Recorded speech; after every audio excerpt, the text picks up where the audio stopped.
Hello there. So, I've been working on a little something, and call it a trigger date. So this thing is basically an entity which checks the current time, and what it does is if the current time matches the time which we set in the key values, then it triggers the target. In this case, it's going to be a multi-manager. And for that I got this, well, trigger date test, which is sort of like a calendar. I don't know. Now this is in fact based off, hold on a second. Basically, a guy did a tutorial on ModDB. There we go. And it was using a Windows specific time library. Meanwhile, Shepard suggested C time. So I kind of took a look at this and I thought, well, what if I take this and just make it more flexible? So then I got this thing over here. See, it's don't know if it works. I got no idea if this thing basically works, but it should. What I got over here are 12 of these entities for the calendar. Now, this map is going to be dynamic in the sense of picking the right month depending on the actual month. Now I believe that this actually depends on your calendar, or rather your time settings in your operating system. That's what I think. So we got the frames. Each one of them is going to be a functional toggle.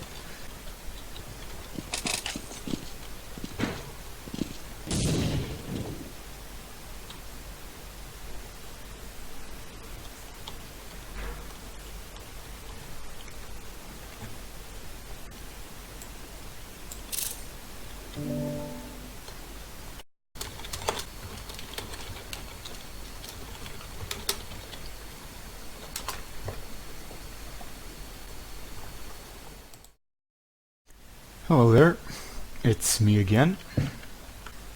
I also added a trigger date 2 entity, which instead of years and stuff like that, instead of year, month, day, it goes to hour, minute, second, which, as you can see, it's over here. Triggers something if a specific date, wait, this is null description. Triggers something if a specific time of day is met. 3 AM horrors, pretty much. Another thing I want to show you is, it's actually an older entity of mine from one of the threads. In fact, a guy here asked something. Wonder if I can find it. I think it's over here. He was trying to create a gauge or a loading bar that fills relative to the buttons activated. So like one button would make it fill a little bit, while the other one would make it fill a lot. And kind of had this sort of solution. Point is, this was really complex for just a single loading bar. So I coded an entity func load bar. It loads from time to time. It doesn't unload, so let's give it a try. So you got this button, and in the top left corner you can see that we got this sort of thing. So we got a percentage and 5 percentage levels, which are set by the mapper, where we can trigger stuff. I set it so that when it passes 20%, it triggers this first sprite. Once it's at 40, the second sprite, 63rd sprite, 84th, and ultimately the last sprite is in fact at 99%. Now this sprite over here is in fact reserved for trigger date 2, however I haven't yet compiled the latest thing, and I haven't written it to the FGD, but I'll do that later on. Also, this thing that you've seen in the beginning of the video, it's in fact some sort of reader. So you got a text file and I read key values from it. I think I can utilize something like this to actually make a scripting system. It's not gonna be anything like Angel script for Sven Co-op. No, definitely not. So this video is in fact being recorded on multiple dates. So last time was last Thursday, and that would be Thursday. That means 27th of June. And it was June. Like, I was quite in a hurry, and it would turn off func toggle depending on the month being. So now it's gonna do the opposite. And I'm gonna tell you, every time I actually visit this very map, you're gonna see the calendar is gonna work. This is not a mapping trick. So this is what I was talking about. Trigger dates do not trigger by themselves. Instead, they have to be triggered first. So this is a trigger auto. It starts 2.245 seconds after the map has been loaded. Triggers all of these 12 trigger dates for each month. Essentially, we are triggering these, and if the date is right, they're gonna trigger one of these. See, and it works. It's July. It's July. Like, this is not a trick. This is an actual thing. Can you believe this? Actual trigger date. Like, this is so cool. Also, I have an interesting little thing to show you here. So I got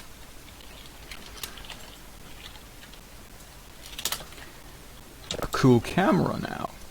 So you might remember that Half-Life camera is usually like really right behind the player. I was inspired by Sven Co-op for this. Oh yeah, also as you can see, our view model is now bobbing, which I think is kind of cool. Like, if you're sprinting, you suddenly turn left or right, you kind of lean to that side. I mean, I don't know who does it in real life, but I for sure do. When I'm sprinting or running or something, I typically tend to lean towards a certain side when I'm running. Let's take this a step further and actually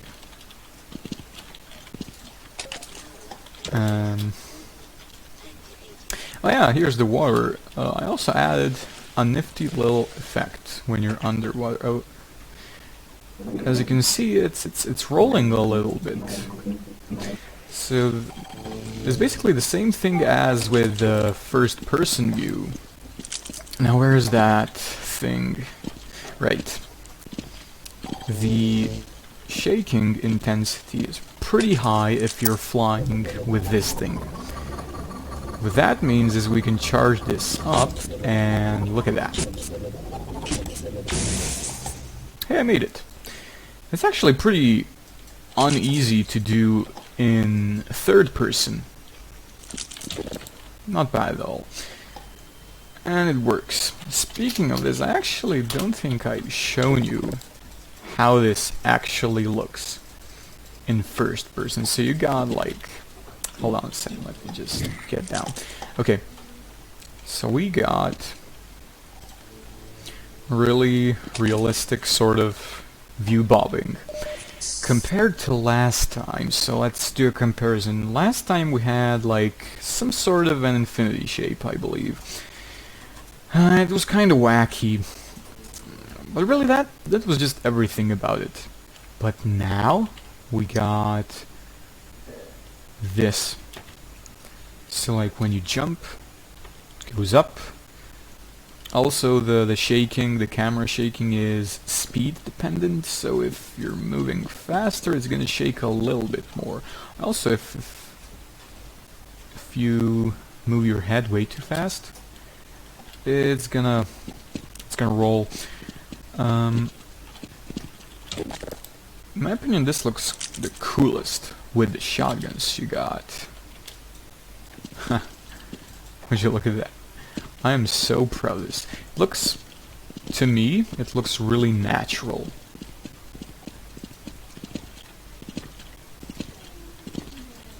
Now the problem is if you go too high, you can actually see where the view model doesn't have hands. For example, in here. In order to not get something like this, you gotta use a view model with entire hands. My opinion, I mean, since this is for a total conversion mod, the models will have long hands anyway. I mean, full ones.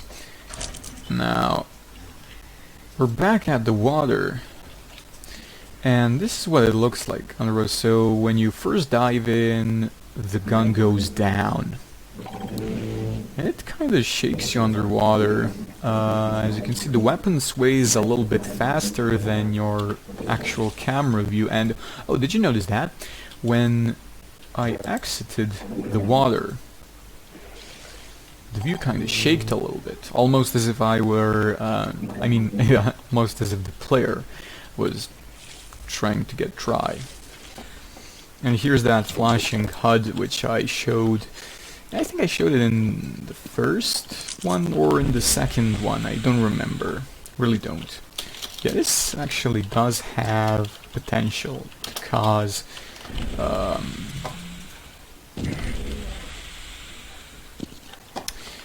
headache for somebody. So this thing is gonna cause many headaches. Look at that stuff. It's probably gonna wreck somebody's I'm thinking this is gonna pretty much drive some people to hospital because they cannot handle the intense shaking, which is why you can actually turn all of this off. I believe it was... No, this is only one of them. Classic pod. What about this? Yeah, there we go. So yeah, this pretty much disables the entire thing, and you can enjoy your thing again. You can customize it, and I'll probably write external tools which do the job, and they would also visualize all that stuff for you, and they will also come with presets. For example, you have light preset, you have anti-headache preset, you have the anti-headache preset would probably like remove this whole shaking thing. Meanwhile, the light preset would keep everything subtle, so it's not excessive. Okay. So yeah, version 003 from June. Focus is a car prototype in the vehicle API. This is the representation of a body, but it's actually the same class as this chair. So as you can see, they share the same behavior.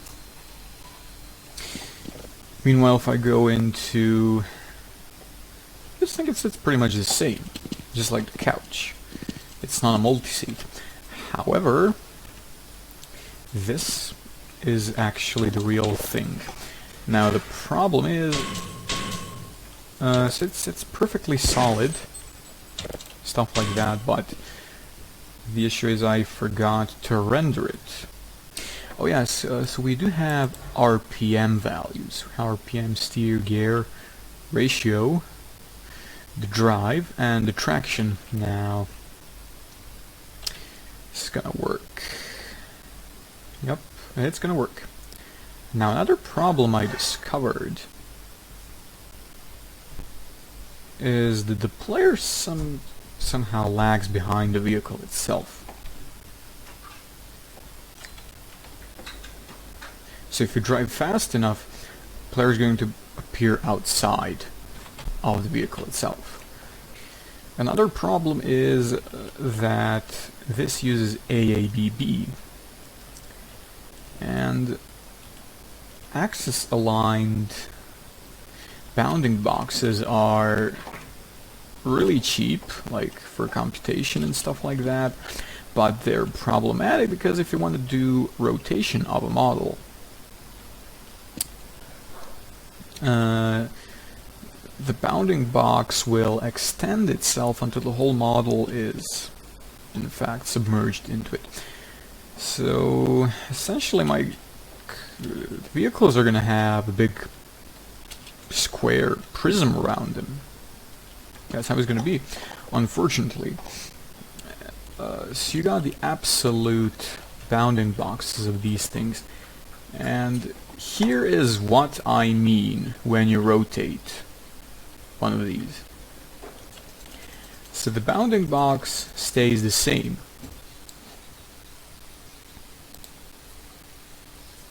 Okay, so it should happen when it hits 30 seconds, any hour, any minute, any day, any month, any year. The moment hits 30. I'm whispering right now because my parents are asleep. I shouldn't wake them up because it's late in the evening, you know. I mean, not even at night. And you gotta be kidding me. No way. This freaking worked. Like, no way. This is so damn fun. This works. This really does work. Well, that's it for now.